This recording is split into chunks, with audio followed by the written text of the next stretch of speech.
Saya buka dulu. Assalamualaikum warahmatullahi wabarakatuh. Selamat pagi teman-teman semua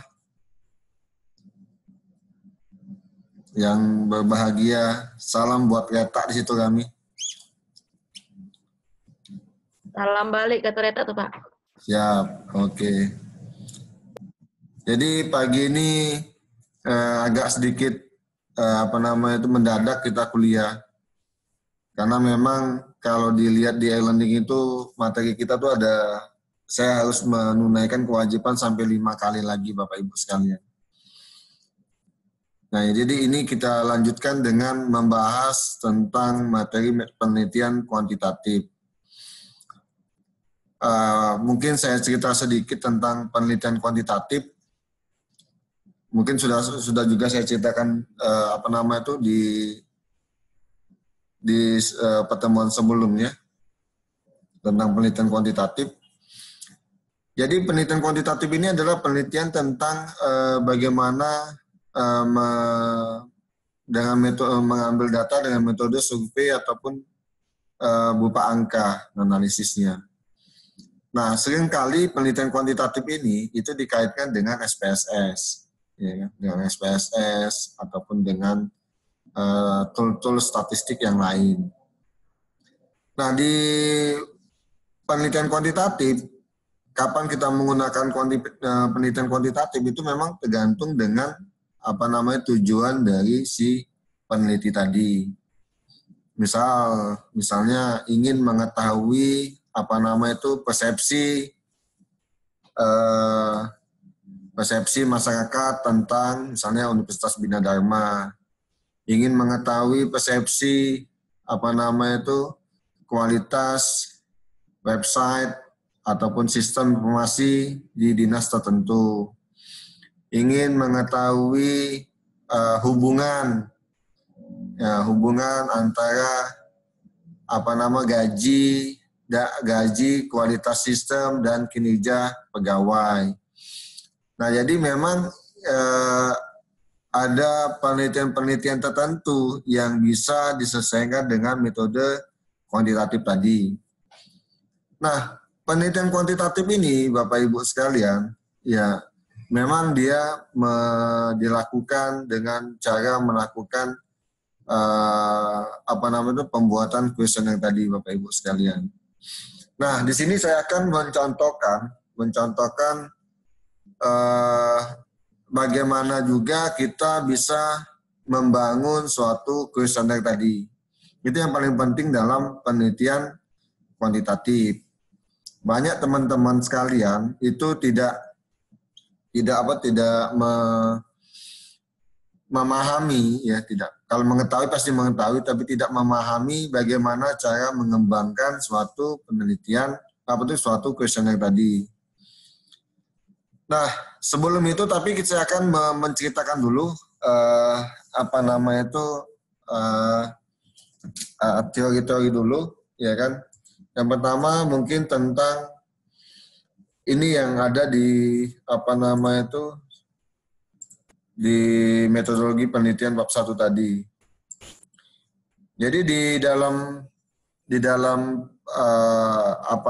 ruang lingkup penelitian itu ada biasa Bapak Ibu sekalian ada latar belakang, perumusan masalah, tujuan penelitian, manfaat penelitian, tinjauan pustaka, dan ada hipotesis penelitian yang sudah saya jelaskan di pertemuan berikutnya sebelumnya.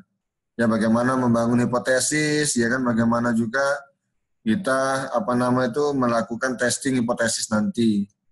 Terus juga mendefinisikan konseptual. Konseptual itu termasuklah bagaimana membangun konsep. Ini juga sudah saya jelaskan pada pertemuan sebelumnya. Nah, terus selanjutnya mendefinisikan definisi operasional variabel, indikator dan parameter tadi. Ini yang mendefinisikan parameter itu ada variabel atau indikator yang akan kita pakai, yang akan kita gunakan untuk melakukan dalam pembuatan kuesioner nanti. Yang selanjutnya adalah metode penelitian.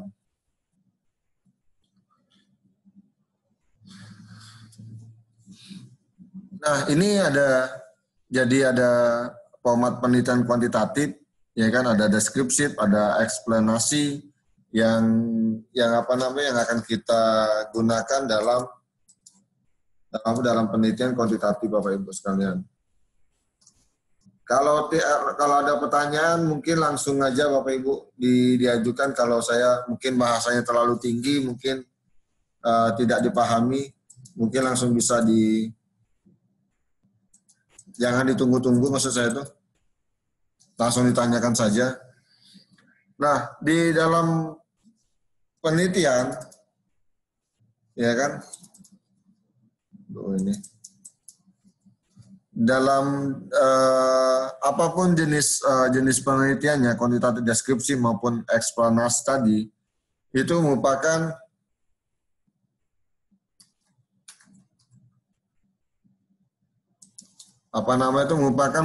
tetap menggunakan teknik survei dan studi kasus, ya kan?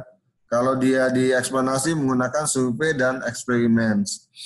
Jadi memang Bapak Ibu sekalian, kadang-kadang ya masih banyak perdebatan tentang ruang lingkup kuantitatif ataupun ini termasuk penelitian kuantitatif atau bukan tadi, ya kan? Ya kalau deskriptif dengan tahap penjelasan penjabaran, kalau eksplanasi tadi adalah tentang bagaimana fenomena alam, ya kan, yang terjadi, misalnya pengetahuan budaya, baik itu kejadian sosial dan lain-lain tadi Bapak Ibu sekalian. Nah itu misalnya dilakukan dengan eksperimen. Kalau ada pertanyaan langsung Bapak Ibu ya. Nah, jelaskan tentang siapa populasi penelitian dan berapa jumlahnya, berapa jumlah sampel yang diambil, dan teknik sampel apa yang akan dipakai. Nah, ini yang biasa kita jawab dalam melakukan teknik atau populasi sampel dan teknik sampling pada penelitian. Ini sudah saya jelaskan pada teman sebelumnya.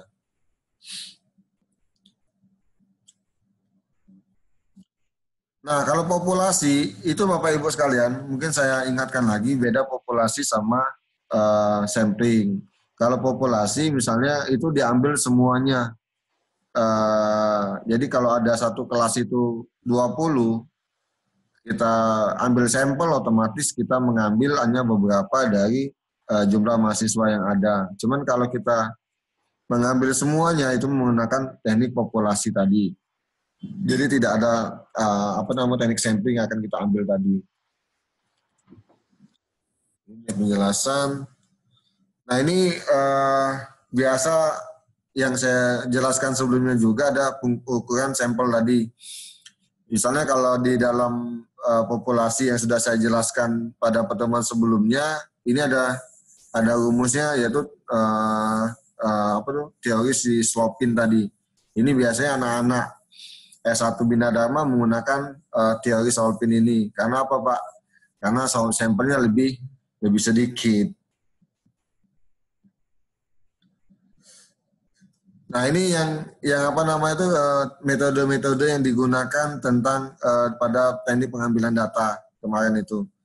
Ada simple random sampling, systematic sampling, ya kan, stratified random sampling, area sampling, cluster sampling, dan lain-lain Bapak Ibu. Nah, yang kemarin juga kita misalnya gunakan snowball sampling, ya kan, atau purposive sampling tadi. Nah, ini yang sudah saya jelaskan juga pada pertemuan sebelumnya. Teknik-teknik pengambilan data atau sampling ini itu tergantung dengan mungkin satu kemudahan akses dalam pengambilan data tadi atau responden tadi Bapak Ibu sekalian. Ya kan, kalau memang respondennya lebih mudah diambil, ya kita ambillah simple random sampling. Cuman kalau dia agak susah,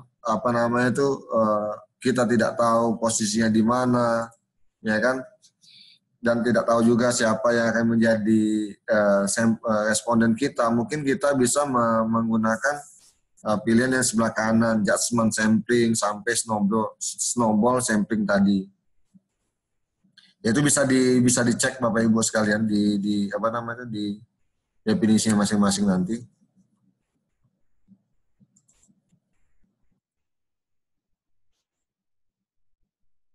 Nah, di sini kita akan menjelaskan tentang data yang akan digunakan dalam penelitian tadi.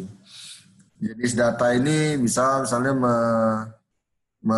menggunakan data primer, sekunder, dan data online tadi. Kalau data primer otomatis, nah ini bedanya Bapak Ibu sekalian, data primer, data sekunder, dan data online.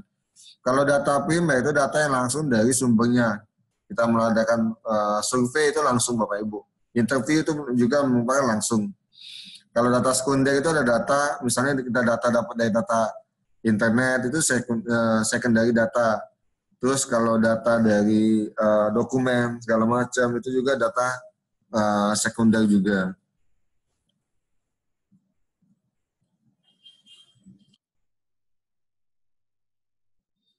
Ya ini metodenya tadi, mungkin saya skip dulu. Nah, Bapak Ibu sekalian, di dalam pada saat kita sudah membuat draft kuesioner atau sebelum dibagikan kuesioner tadi, itu kita harus melakukan yaitu uji validitas, reliabilitas, bukti kuesioner tadi, Bapak Ibu sekalian. Kenapa ini wajib dilakukan? Ini karena memang jangan sampai pemahaman si responden itu berbeda dengan apa yang akan kita inginkan. Uji validitas ini bukan berarti kita harus melakukan hitung-hitungan Bapak Ibu sekalian. Tapi kita cukup pada saat kita sudah mendapatkan indikator dan variabel tadi dalam berdasarkan literatur review, kita juga wajib melihat, ya kan, melakukan validasi dengan cara menanyakan bukti-bukti kuesioner tadi atau pernyataan kuesioner tadi itu ke pihak lain.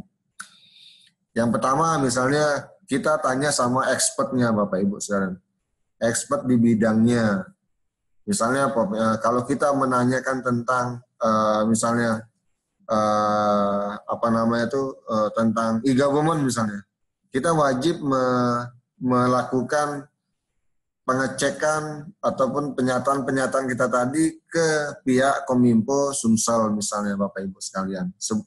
Atau juga kita menanyakan pernyataan tadi ke ke dosen ataupun profesional yang sesuai dengan bidangnya tadi Bapak Ibu sekalian. Nah, yang terakhir itu juga Bapak Ibu sekalian, kita akan melakukan setelah kita melakukan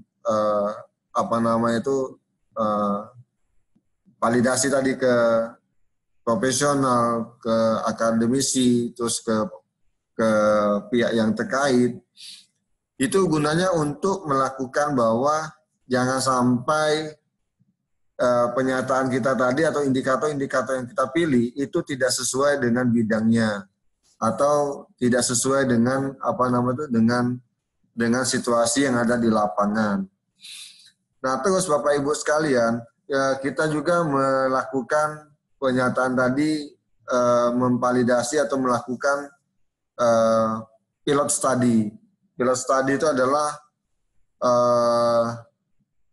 menyebarkan kuesioner tadi dengan skala yang lebih kecil ke responden, bukan ke responden sesungguhnya, tapi mungkin ke teman-teman ataupun ke lingkungan dekat kita. Gunanya untuk apa teman-teman Bapak Ibu sekalian? Untuk memastikan pernyataan-pernyataan kita tadi itu dipahami dengan benar oleh si responden tadi.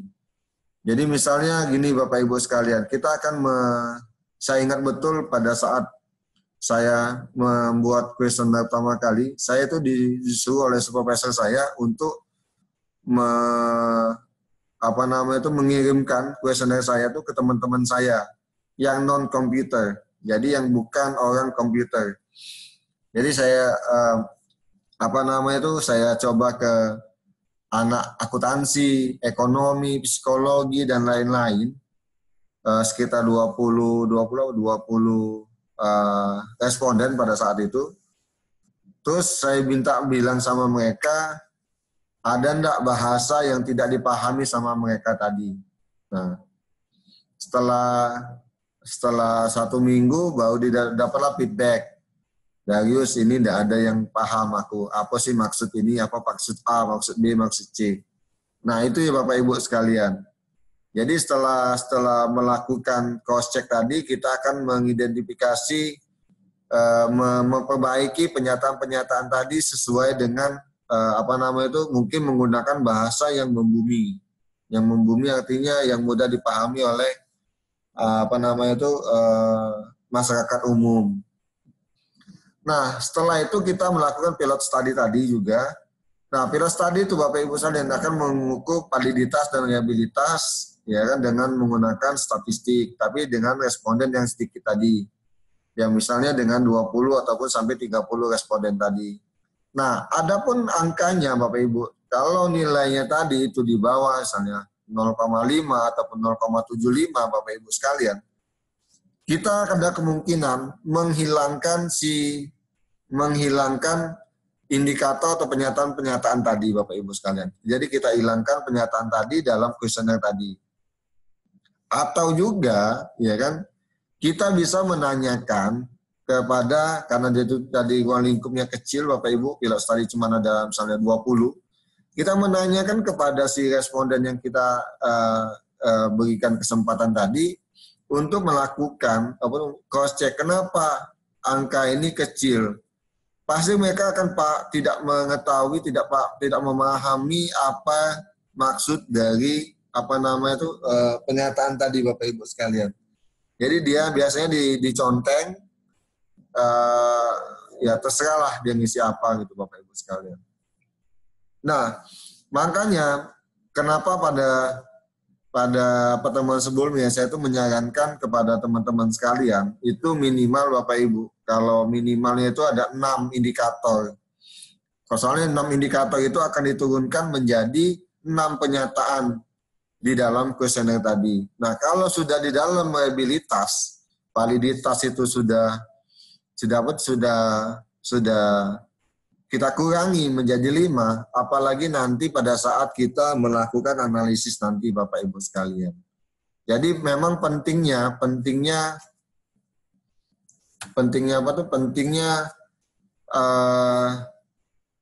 validitas reliabilitas ini untuk memastikan bahwa literatur review yang kita lakukan itu memang benar-benar sesuai dengan tujuan penelitian kita. Kadang-kadang saya pun tidak percaya Bapak Ibu sekalian dengan apa yang dilakukan oleh tool statistik, misalnya kayak SPSS dan lain-lain Bapak Ibu. Kadang-kadang memang mereka melakukan tools tersebut ataupun SPSS tersebut menjudgment bahwa mereka mengetahui software tersebut mengetahui mana yang sesuai dengan literatur review, mana yang tidak sesuai Bapak Ibu sekalian. Nah, makanya dibutuhkan memang benar-benar suatu literatur yang baik untuk dalam membangun konsep dan mendapatkan indikator dan variabel sehingga kita turunkan menjadi kuesioner tadi. Nah, disinilah yang dampak kritikalnya Bapak Ibu sekalian dalam statistik tadi. Kadang-kadang kita tuh terlalu sayang dengan indikator tadi. Tapi misalnya statistik tadi menyarankan indikator ini ataupun pernyataan A itu harus dihilangkan dalam kuesioner. Kenapa? Karena memang hasil dari tes validasi dan reliabilitas itu menunjukkan ketidaksesuaian tadi di bawah threshold yang ada. Nah, tapi kadang-kadang Bapak Ibu karena kita capek mencarinya dan terus juga akan mencari indikator yang baru ataupun untuk menggantikan indikator yang akan dibuang tadi, makanya kita mungkin teknik yang dilakukan adalah dengan memperbaiki pernyataan-pernyataan yang sudah ada tadi, yang mungkin nilainya di bawah 0,5, kita tanyakan mungkin apa sih yang jadi isu dalam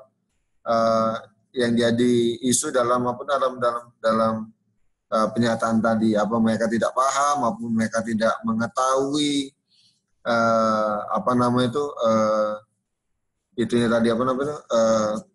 maksud dari pernyataan bukti-bukti kuesioner tadi. Nah, mungkin ada pertanyaan dulu Bapak Ibu sekalian, silakan.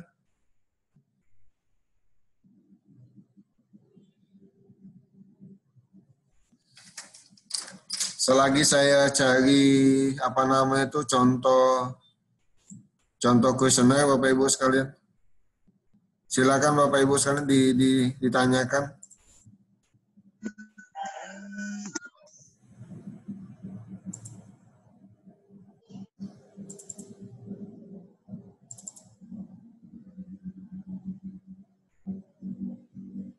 Pak, mau bertanya, Pak? Boleh. Siapa nih? Gani atau Elvina?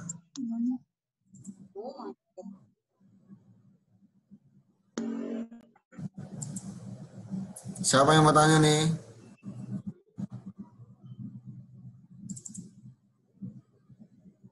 Siapa yang bertanya tadi? Pak, di situ kan ada... Halo, ya Pak? Ya terus. Lanjut.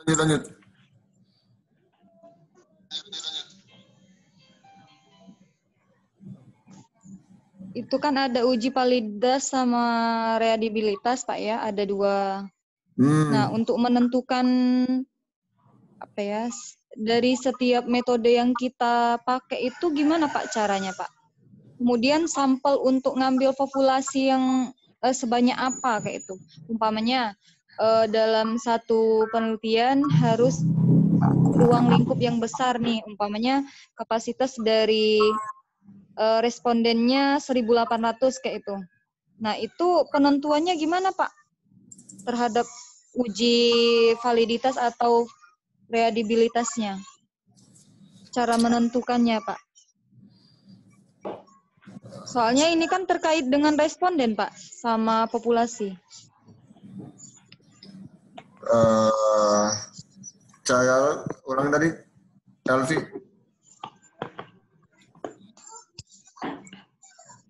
Diulangi lagi, Elvi.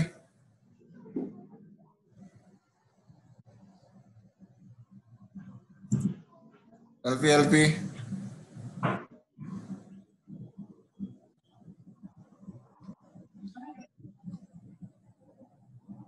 Mana ya?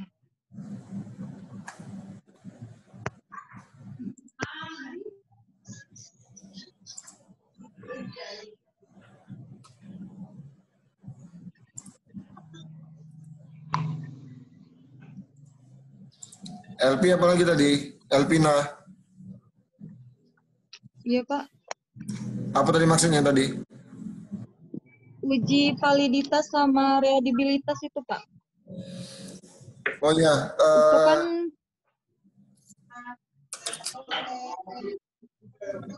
Lanjut. Apa tadi? Iya, terkait dengan penelitian kan Pak, kita kan belum tahu kita menggunakan uji validitas atau readibilitas kan, seumpamanya kita menggunakan validitas nih. Nah, kriteria kuesioner yang akan kita gunakan terhadap responden itu seperti apa kayak itu Pak nentuinnya? Apakah sesuai metode yang kita pakai atau spesifikasi dari sebuah penelitian yang akan kita bangun kayak itu? Oke. Nah, jadi saya jawab dulu mungkin dengan pertanyaan-pertanyaan teman-teman yang lain. Jadi memang uji validitas reabilitas ini wajib dilakukan bersama-sama, ya kan? Baik itu di uji validitas reabilitas ini bukan uji apa ya? Yang pertama itu yang saya sebutkan pertama tadi adalah uji valid nggak validnya itu berdasarkan kita satu persatu butir-butir kuesioner tadi. Apakah kuesioner tadi, pernyataan-pernyataan tadi itu sudah benar atau enggak, sudah sesuai atau belum dengan kaidah berdasarkan expert people sama si dosen dan lain profesional tadi. Nah, yang kedua kita melakukan tes tes awal lah, menanyakan sama teman-teman di kantor yang bukan satu bidang dengan kita menanyakan bahwa kuesioner ini bisa dipahami atau enggak. Saya bilang, pastikan yang dikasih kuesioner yang untuk tempat kita bertanya tadi itu memang serius melakukan memberikan masukan ke kita tadi sebagai peneliti. Jangan sampai kebanyakan orang Palembang ataupun orang Indonesia ini banyak dak enaknya, banyak dak kelemahannya. Jadi oh ya bagus ini, sip, good. Nah itu. Nah jadi kita memastikan bahwa itu, makanya saya bilang tadi kita mencari yang benar-benar membantu penelitian kita, yang berbicara apa adanya. Kalau memang pernyataan tadi tidak dipahami, tidak dimengerti, otomatis kasihlah masukan ke kita tadi. Nah itu yang non teknis lah, validitas tadi. Jadi kita melakukan uji validitas, uji kuesioner tadi dengan memberikan atau meminta bantuan kepada expert, kepada profesional, ya kepada dosen mungkin untuk untuk membaca, memahami dari sisi kuesioner tadi. Yang kedua adalah dengan menyebarkan kuesioner tadi ke teman-teman yang ada di lingkungan kita untuk apakah mereka memahami maksud dan tujuan dari kuesioner yang kita akan sebarkan nanti. Nah, yang selanjutnya itu ada pilot study. Pilot study itu adalah sama seperti tadi, cuman kita hitung masuk kalau sudah semua dilakukan 1, 2, otomatis kita yang ketiganya adalah melakukan pilot study. Kita sebarkan kuesioner tadi ke teman-teman ataupun di lingkungan kita tadi dengan skala kecil, ya kan? Dengan skala kecil ataupun juga dengan lingkungan the real responden, tapi dengan jumlah yang kecil, ya kan, tanpa harus kita memperlihatkan melakukan klaster segala macam siapa yang kita pilih. Kalau cuma 20, 30 sudah kita dapat, kita ujilah pakai statistik atau SPSS, uji validitas dan reliabilitas sudah masuk, akan dapatlah angkanya tadi. Kalau nggak salah 0,75. Kalau di bawah 0,75 dan 0,50 otomatis si pernyataan tadi Bapak Ibu itu wajib dihilangkan dalam kuesioner tadi. Misalnya ada di bawah. Nah, jadi si pernyataan tadi itu tidak reliable dan tidak valid dalam digunakan di dalam kuesioner kita nanti. Nah, tapi yang sudah saya bilang tadi, kadang-kadang teman-teman peneliti itu masih keep si kuesioner yang telah disarankan oleh tools tadi, tapi dia mengubah mungkin menanyakan juga kepada teman-teman atau ke responden tadi apakah memang mereka mengerti dengan pernyataan yang telah diberikan tadi atau tidak. Nah, kalau memang dilakukan di uji kedua kali tetap masih di bawah 0,5, nah itu jangan sayang-sayang lagi Bapak Ibu sekalian, tinggal dibuang dari dunia persilatan dalam kuesioner kita tadi. Nah, itulah yang dimaksud dalam uji reliabilitas di sini tadi Bapak Ibu sekalian. Mbak Elvina?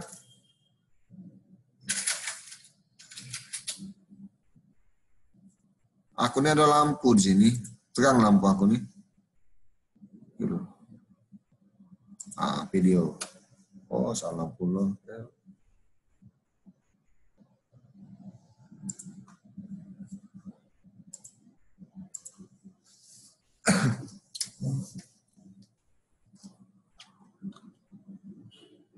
Ya, ada lagi pertanyaan Bapak Ibu sekalian?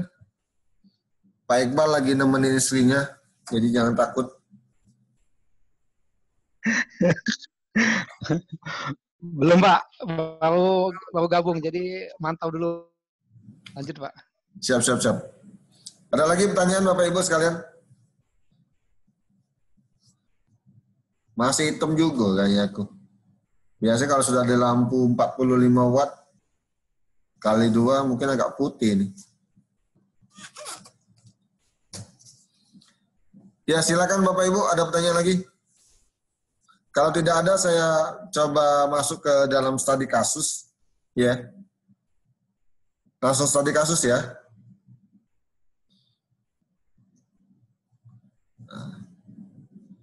Oke lah kalau begitu. Kalau jawaban diam tadi otomatis saya anggap itu iya. Di sini saya ada penelitian dahulu Bapak Ibu sekalian, ya kan?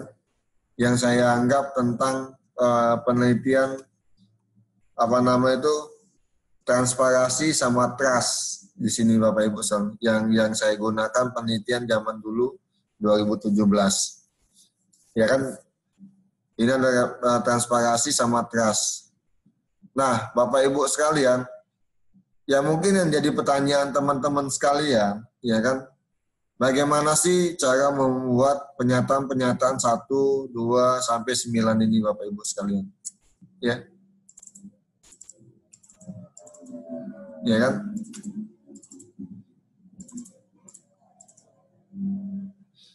Jadi di dalam variabel transparansi Bapak Ibu sekalian, itu ada 9 indikator.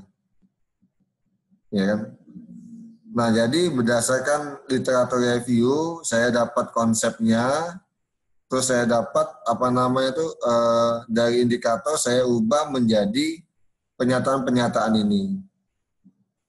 Jadi ada 9, di sini ada juga trust juga ada 8. Saya sengaja buat banyak Bapak Ibu sekalian karena memang saya takut karena ini konsep, saya takutnya pada saat dijalankan analisis nanti pakai AMOS ini hilang. Ya kan ini hilang. Ini kemungkinan itu ada bisa tinggal 5 ataupun tinggal 4 Bapak Ibu sekalian.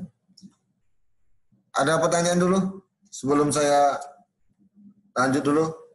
Jadi ini Bapak Ibu sekalian, pernyataan-pernyataan ini saya ulang lagi, ini pernyataan-pernyataan ini itu saya dapatkan dari literatur review, indikator-indikator yang saya jelaskan pada pertemuan sebelumnya. Saya stop dulu, saya masukkan lagi dengan yang lainnya. Mana saya tadi? Kuesioner penelitian, data.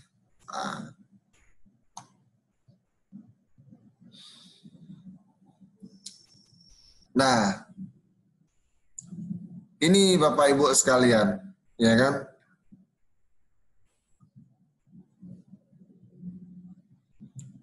Jadi di sini, kan tadi kan ada 9 Bapak Ibu sekalian, ya kan?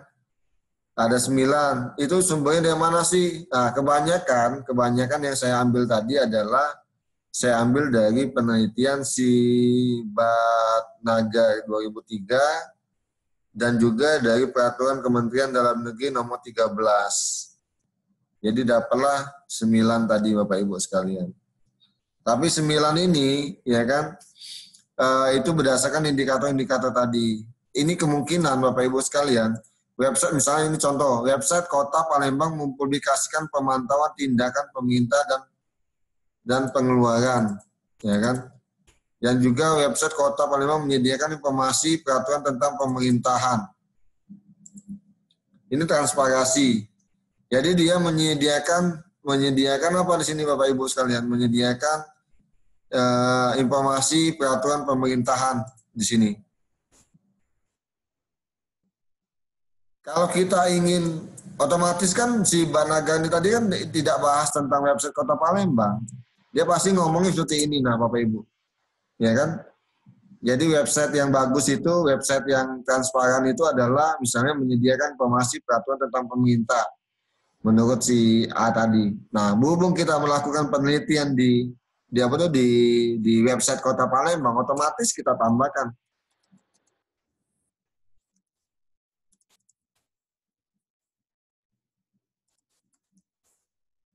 Nah, ini Bapak Ibu sekalian. Ya. Pak, tanya Pak. Siap. Berarti sebelum kita buat kuesioner, kita harus membuat literatur review dulu terlebih dahulu, Pak ya? Betul, Pak. Betul, Pak. Nah, atau sebaliknya? Literatur review. Jadi seperti ini. Literatur review dulu. Ya, saya contohkan lagi, misalnya gini, Pak ya. Mana tadi yang punya penelitian saya dulu.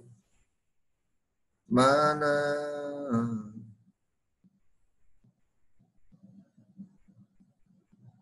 CC. Mana lagi?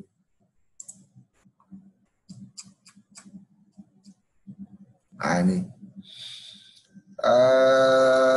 Kita share dulu. Nah ini. Nah, Bapak Ibu, ini yang penelitian tentang blockchain Bapak Ibu ya.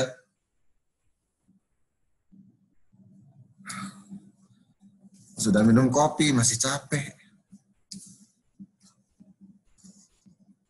Nah, di sini Bapak Ibu sekalian, teman-teman sekalian bisa lihat, ya kan, bisa lihat. Ini kan ada dimensi, ya kan? Ada dimensi, ada 5 yang saya bikin, Pak. Ya kan? Ada 5 misalnya kan.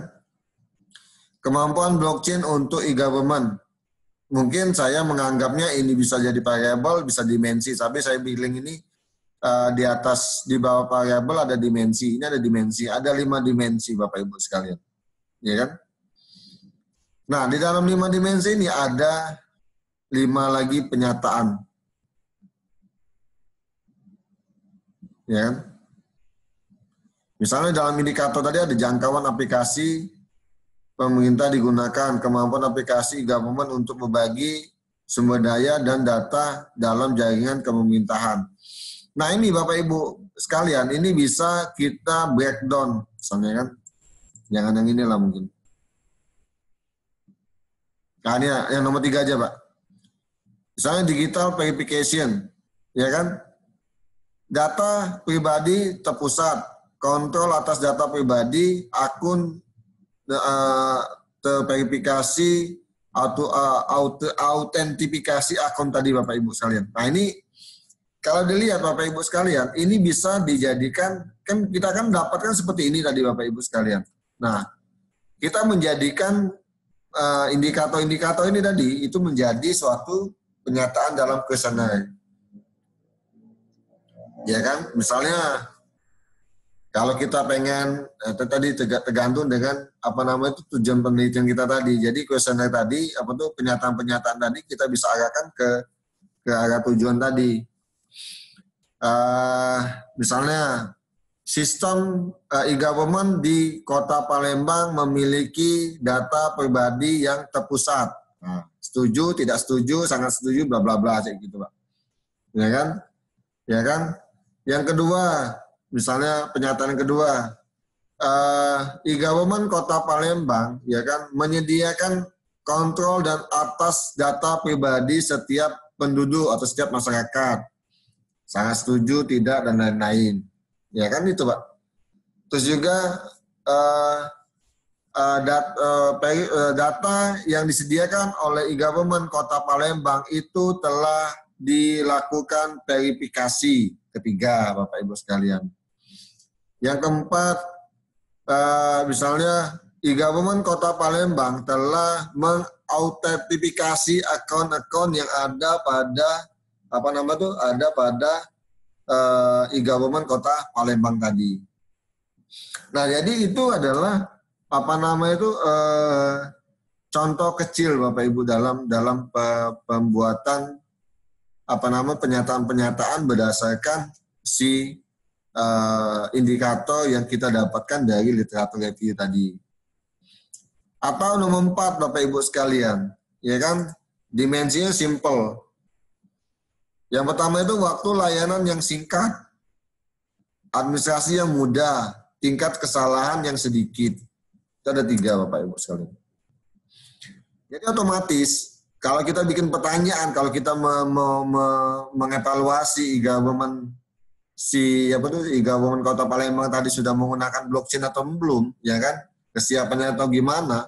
Kita bisa melakukan ini tadi. Kita menambahkan, membuat pernyataan dengan menambahkan kata-kata yang sesuai dengan tujuan penelitian kita tadi. Kita kan sudah dikasih tuh kata-katanya, waktu pelayanan yang singkat, ya kan? Ya kan? Atau administrasi yang mudah, tingkat kesalahan yang sedikit. Nah, tinggal kita kembangkan dengan pernyataan-pernyataan yang sesuai dengan penelitian kita tadi, Bapak Ibu sekalian. Ya, ada pertanyaan?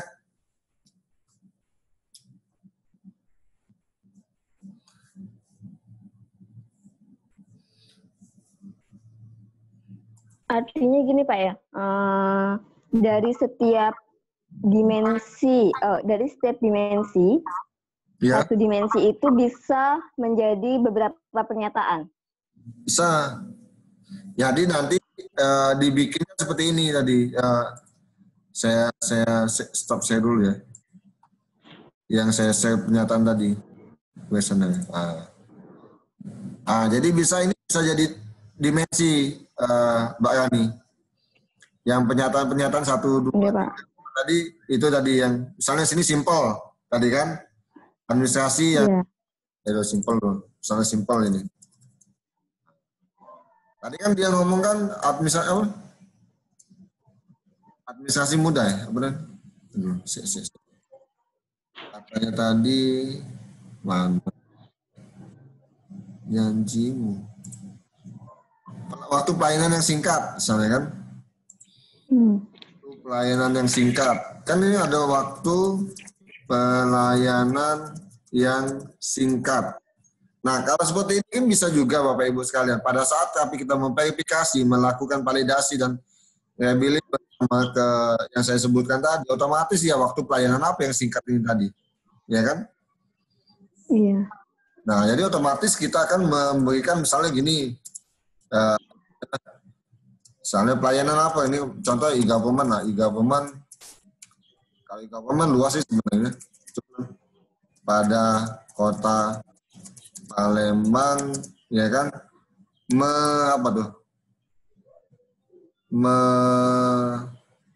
memberikan, ya kan, misalnya memberikan memberikan waktu pelayanan yang singkat. Nah, ini salah juga ini. Salah ini pasti.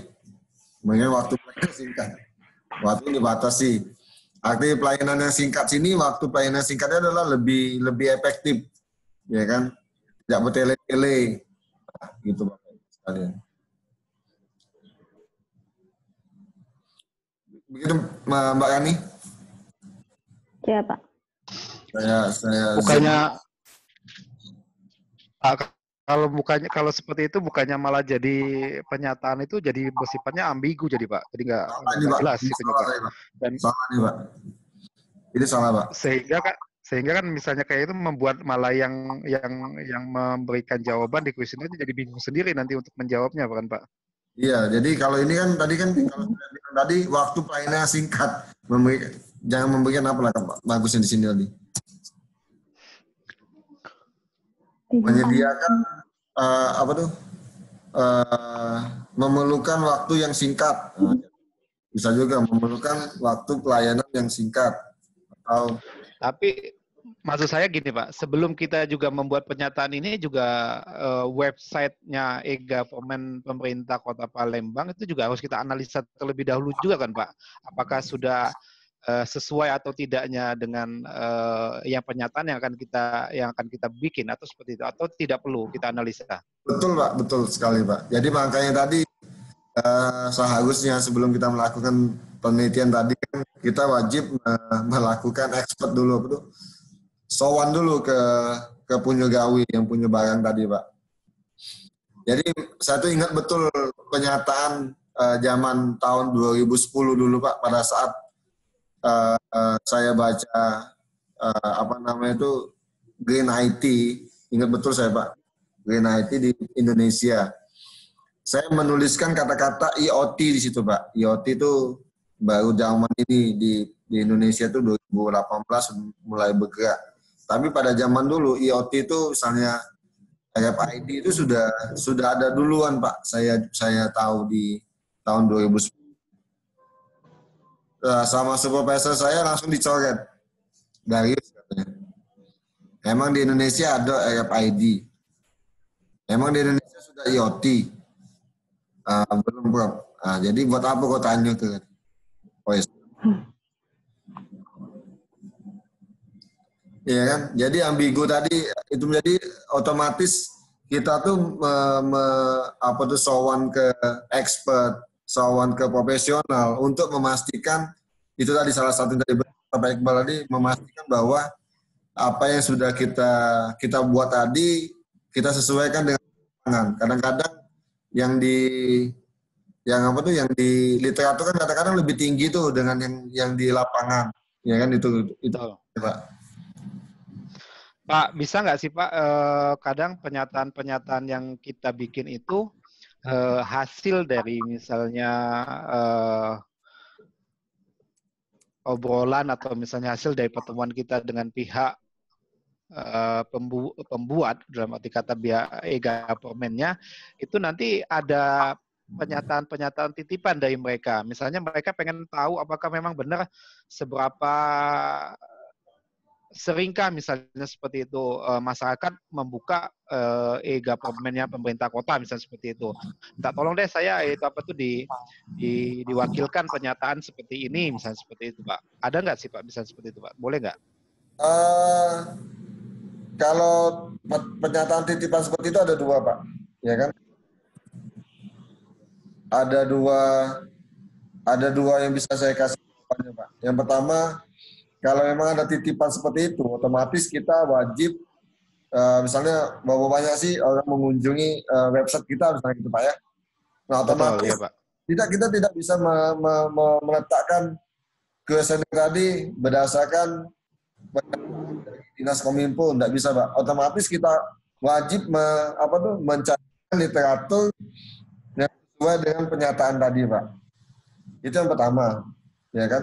Yang kedua, kalau memang kalau pernyataan literatur tidak ada segala macam, otomatis kita itu tadi Pak, kita melakukan penelitian kualitatif dulu, ya kan? Sudah kita analisis, dapatlah indikator tadi, ya pernyataan tadi. Nah setelah didapat pernyataan tadi baru kita kita analisis kuantitatif riset Pak, ataupun dengan SPSS ataupun dengan AMOS dan lain-lain Pak. Itu namanya mixed method Pak. Jadi dua metode yang dipakai dalam penelitian tadi. Nah itu yang kadang-kadang yang tadi Pak. Berarti tidak harus wajib dalam arti kata kita masukkan pernyataan titipan tadi ke dalam kuesioner Pak ya. Iya kalau memang ada literatur penelitian sebelumnya yang mengatakan seperti itu, ya kita masukkan Pak. Iya kan? Tapi otomatis itu kan pada saat validasi dan label uji tadi Pak. Yang pertama tadi yang saya jelaskan tadi Pak. Itu gunanya Pak. Itu gunanya kita tuh melakukan sebelum kuesioner itu disebar kan mungkin ada pernyataan atau kekurangan kelebihan dari kuesioner yang akan kita sebarkan tadi. Ya, Pak. Ya, makasih Pak Iqbal. Ya, Pak. Mbak Rani nanya lagi? Belum, Pak. Belum. Mbak Rani? Siapa namanya? Mas Padel. Gelap Mas. Backlight. Harus tambah lampu di depan itu. 50 watt.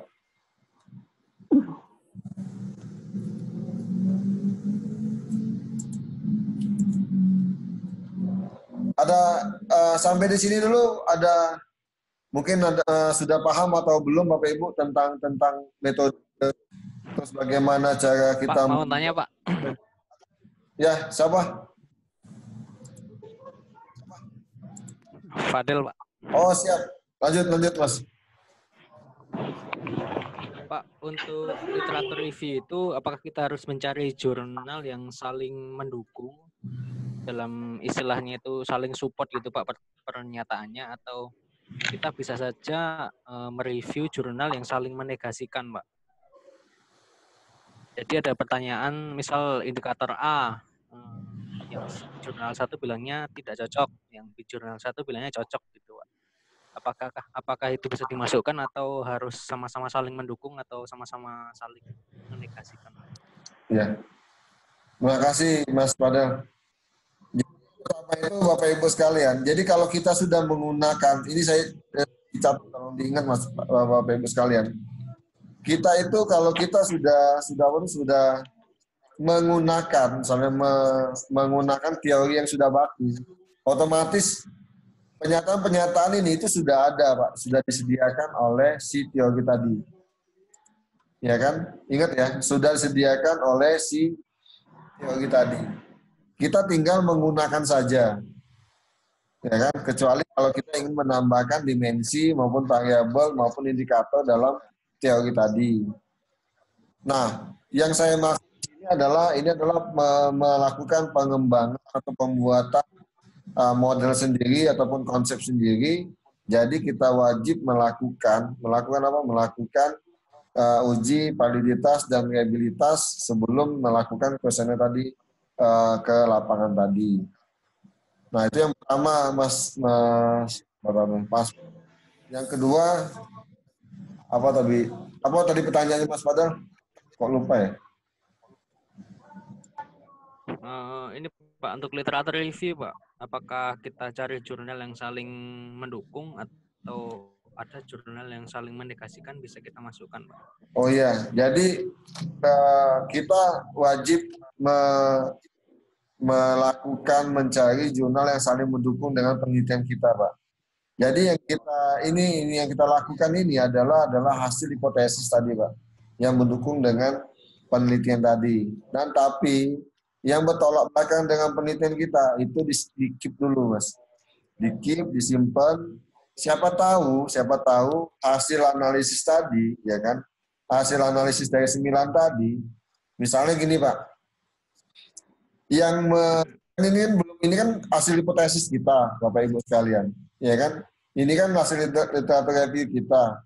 Kita belum melakukan, setelah kita melakukan survei, misalnya ke 300 responden, otomatis ini nanti ada yang dibuang, Mas, Bapak Ibu sekalian. Dari 9 ini mungkin yang masuk akal tuh misalnya yang masuk akal tuh ada 1, 3 misalnya, 4 dan 6 misalnya ini, Pak. Ya, ada 4. Nah, yang nomor 2 itu tidak memiliki kontribusi lah. Tidak memiliki kontribusi yang sangat signifikan terhadap transparansi e-government tadi. Ya kan? 1, 3, 4, 6 ini adalah yang memiliki kontribusi yang besar.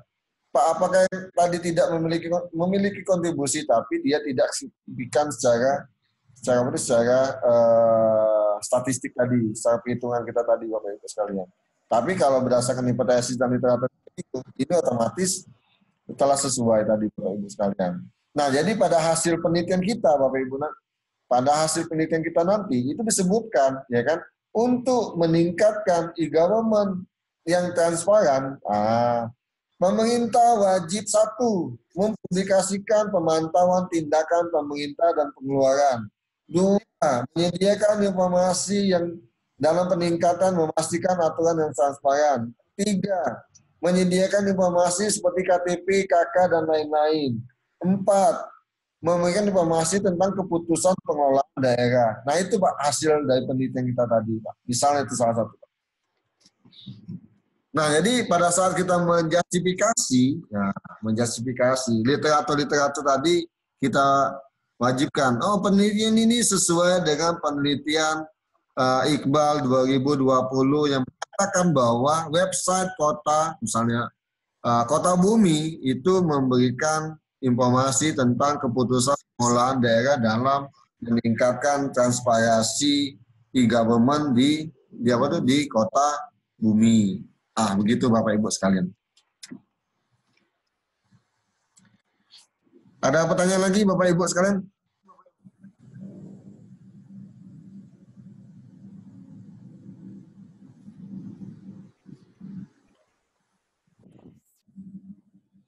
Apakah cukup jelas? Kalau tidak jelas ngomongnya juga tidak apa-apa. Pak, tidak jelas.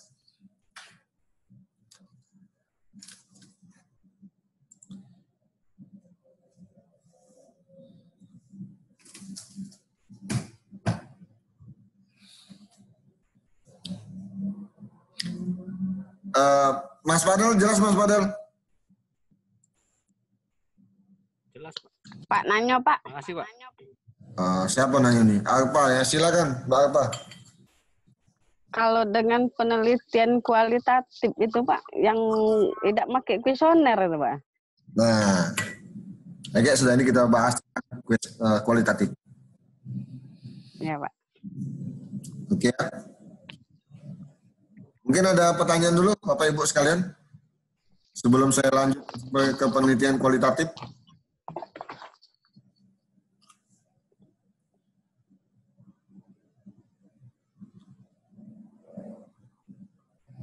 Tidak ada lagi? Oke, jadi untuk penelitian oh ya, belum selesai Pak. Jadi gini Pak, setelah dilakukan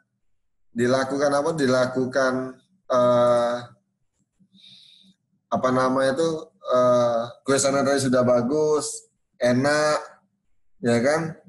Sudah benar, kuesioner sudah fix. Otomatis yang dilakukan ada Pak. Data kita lakukan kuesioner tadi, kita lakukan survei, misalnya ke 300 responden. Setelah data didapat, nah kita melakukan tahapan-tahapan Bapak Ibu sekalian. Yang tahapan pertama itu ada namanya data screening.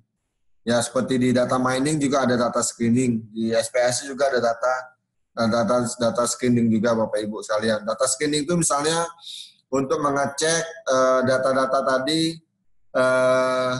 data di SPSS ataupun di statistik tadi telah berisi dengan sempurna. Tidak ada responden yang mengisi, tidak ada yang kosong data responden tadi, baik itu pilihan maupun juga data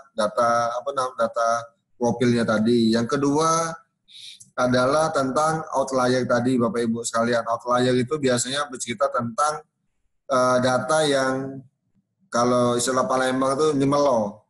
Misalnya ada pilihan 1 sampai 5, tahu-taunya ada pilihan 55. Mungkin pada saat kita melakukan rekap, kita masukkan ke dalam SPSS, keyboard kita rusak, lanjut dipicitlah 5-nya sampai 3 kali.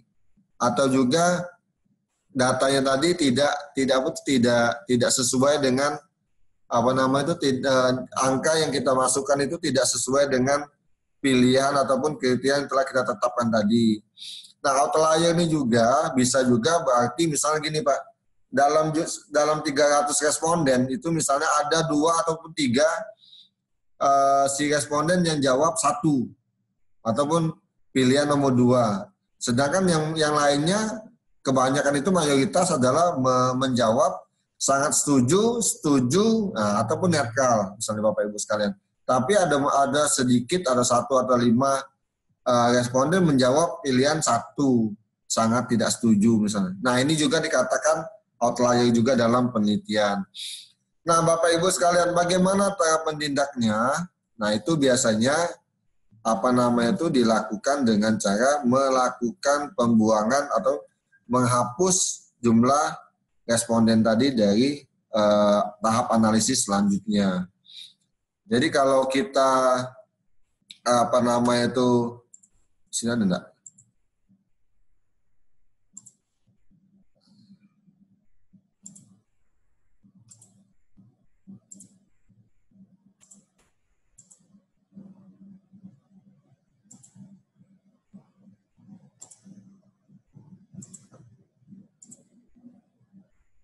Nah, kalau ada beberapa teori yang melakukan ada teori yang bertentangan bahwa data yang tadi itu dihapus dalam data SPSS tadi. Ada juga yang tetap membiarkan data tadi untuk digunakan dalam tahap selanjutnya. Tapi kalau kita mau menggunakan AMOS itu wajib dihilangkan tadi, Bapak Ibu sekalian. Nah, yang selanjutnya adalah data normalisasi, Bapak Ibu sekalian. Data normalisasi itu adalah sebaran dari data tadi, Bapak Ibu sekalian. Jadi kita melakukan identifikasi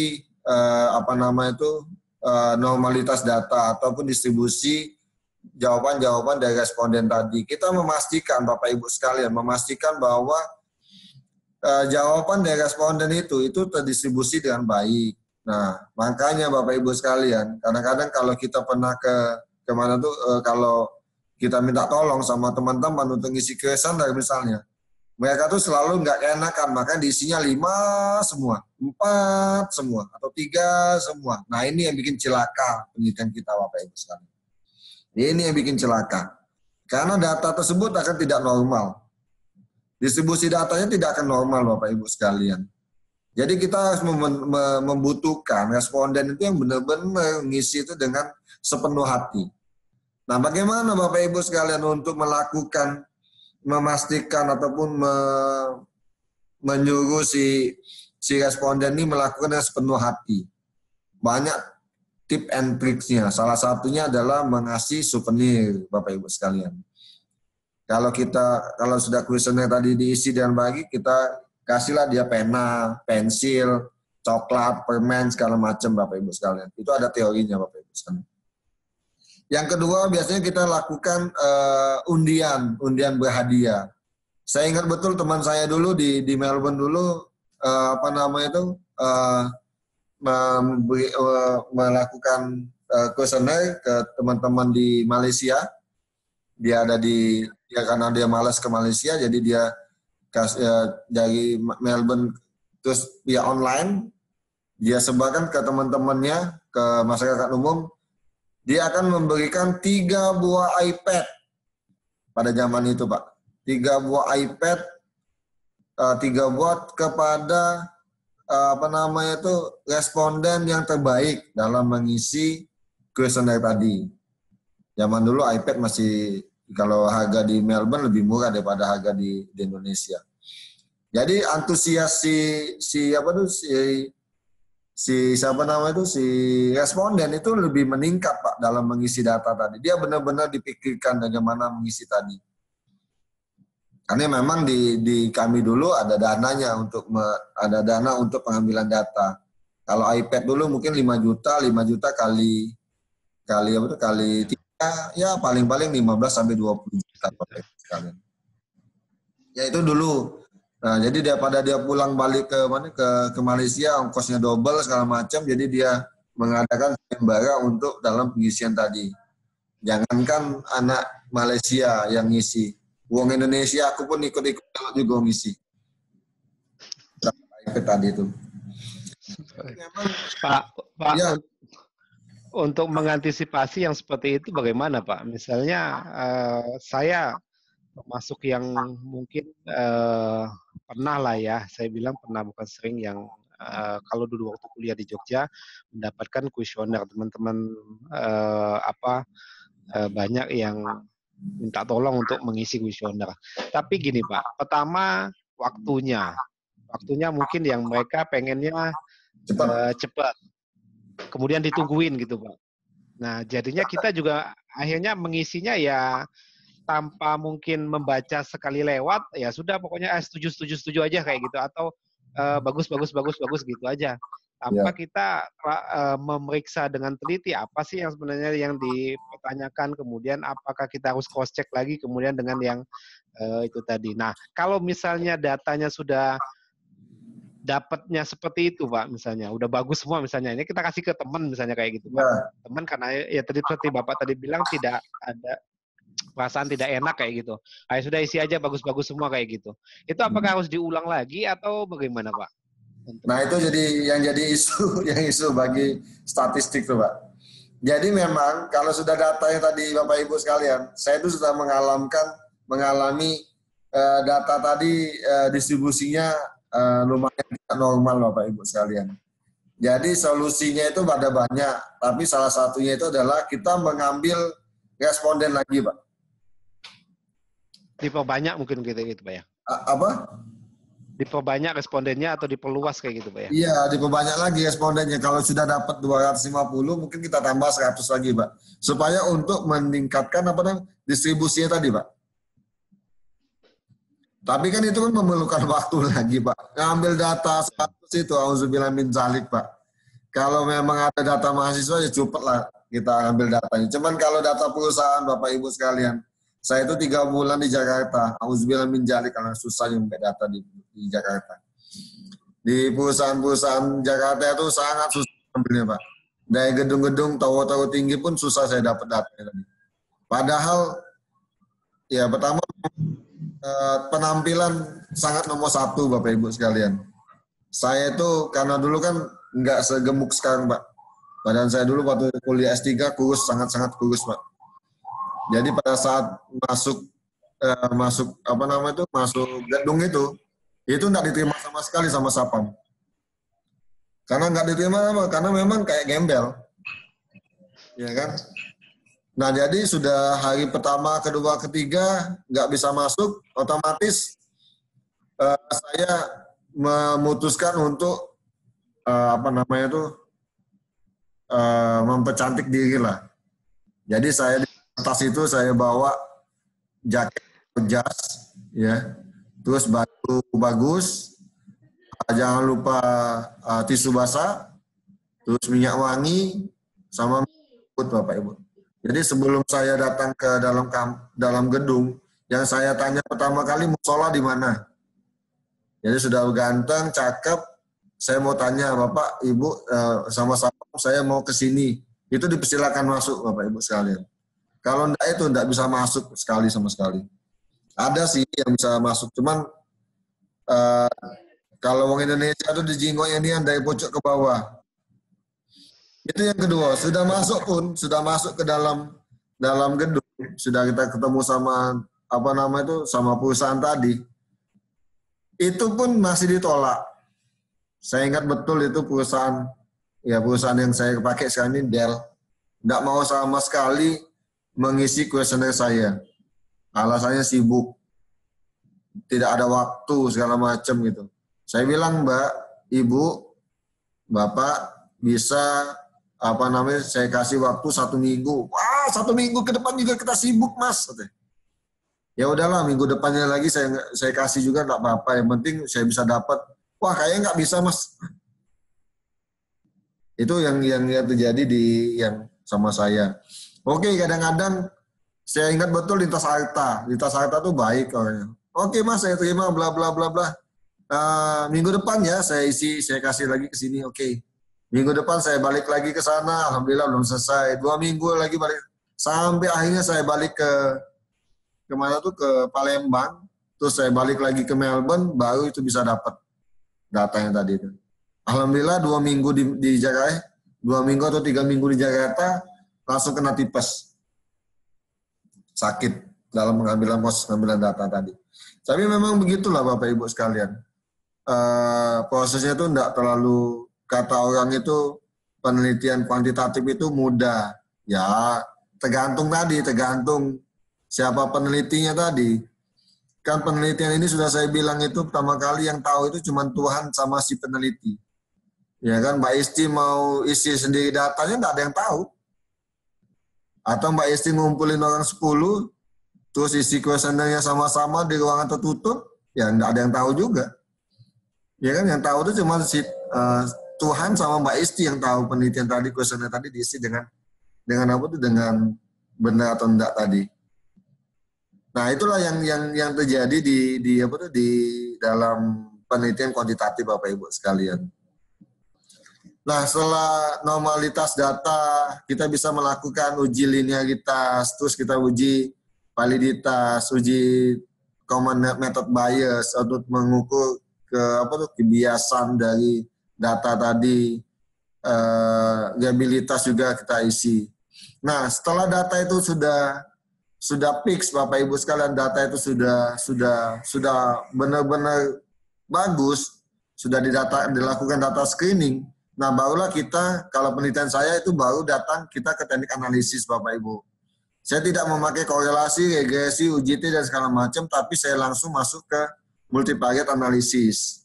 Itu menggunakan AMOS tadi Bapak Ibu sekalian. Nah, menggunakan AMOS kita akan melihat dengan menggunakan AMOS kita bisa membangun suatu konsep ataupun model dari penelitian tadi. Nah, itulah yang bisa membantu kita dalam membangun suatu konsep dan model tadi. Jadi tergantung dengan penelitian kita, Bapak Ibu sekalian. Kalau penelitian kita cuma uji korelasi, uji regresi, uji T, hubungan dan segala macam, ya itu bisa dilakukan juga. Itu tadi masalahnya tuh ingin melihat ataupun tergantung sama tujuan-tujuan penelitian kita tadi. Jadi di dalam statistik ini juga kita bisa banyak yang bisa kita lakukan, Bapak Ibu sekalian. Dan toolsnya pun bermacam-macam, bukan cuma satu tools saja yang bisa kita gunakan. Nah, mungkin itu dulu Bapak Ibu sekalian. Ada pertanyaan lagi? Siap Pak, izin Pak. Ya. Sekarang ini kan sudah ada bentuk digital dari misalnya kuesionernya Pak ya. Apakah masih bisa dipakai bentuk manual atau kalau udah bisa kita lihat bentuk digitalnya seperti Google Form lah kayak seperti itu Pak. Itu bisa diambil nggak sih Pak datanya Pak dalam bentuk kuesioner? Jadi yang membantu saya dulu Pak Iqbal, yang membantu saya dulu hard copy dulu yang sangat sulit. Alhamdulillah saya dibantu dengan saya nggak pakai Google Doc, tapi ada khusus website yang disediakan oleh MIT Uni untuk melakukan survei online. Nah, saya mengirimkan link-linknya tadi ke teman-teman atau kan ke perusahaan-perusahaan yang ada di seluruh Indonesia, ya kan? Tapi yang feedback yang kembali juga sangat sedikit, Bapak Ibu sekalian. Nah, tapi dengan itu juga saya yang berbasis online tadi, saya juga bukan semi online Pak, tapi bukan online murni, tapi semi online. Jadi saya menggunakan iPad. Pada saat dulu iPad itu termasuk barang mahal lah, belum banyak dilakukan di Indonesia. Jadi saya pakai iPad, saya datangi toko-toko, bukan toko-toko sih, perusahaan-perusahaan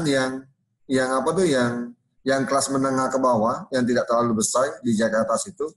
Jadi saya datangi dengan, Bu, tolong isi kuesioner tadi pakai iPad tadi. Jadi si iPad-nya ini yang langsung diisi, Bapak Ibu sekalian. Langsung diisi, jadi mereka, oh itu iPad ya? Oh iya Mas.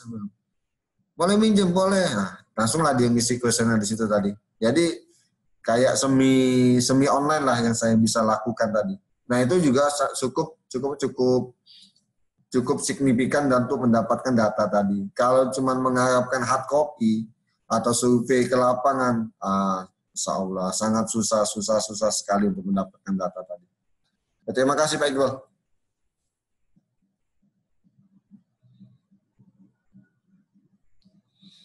Ada lagi, Bapak Ibu sekalian?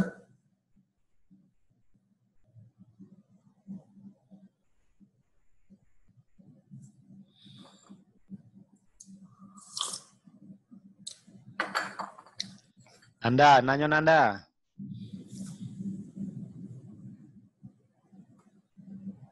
Kak, tadi wakil ke sama Kak Iqbal. Oke, siap. Nah, kalau memang nanti Bapak Ibu sekalian, mungkin ini kan cuma penjelasan terlalu sulit lah dibayangkan sama Mbak Isti dan lain-lain. Kenapa lah dia omongin Pak Darius ini? Ya unian mungkin. Nah, khusus Bu Isti dia ngerti Pak. Dia kalau yang bayang-bayang kayak itu dia kuat Pak, bayang. Mungkin buat teman-teman yang lain itu agak bingung. Nah, apalah yang diomongin. Nah, mungkin nanti Bapak Ibu sekalian, mungkin akan kita bikin open class ya kan, untuk teknik analisis yang bersifat statistik tadi. Oke ya.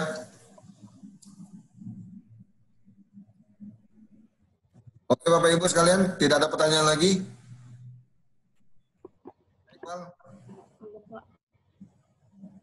Nah, kalau ya lanjut ya.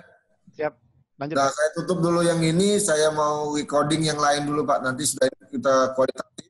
Ya, tapi saya akhiri dengan saya tutup dulu yang kuantitatif dulu. Ya, terima kasih Bapak Ibu sekalian atas perhatiannya. Wassalamualaikum warahmatullahi wabarakatuh.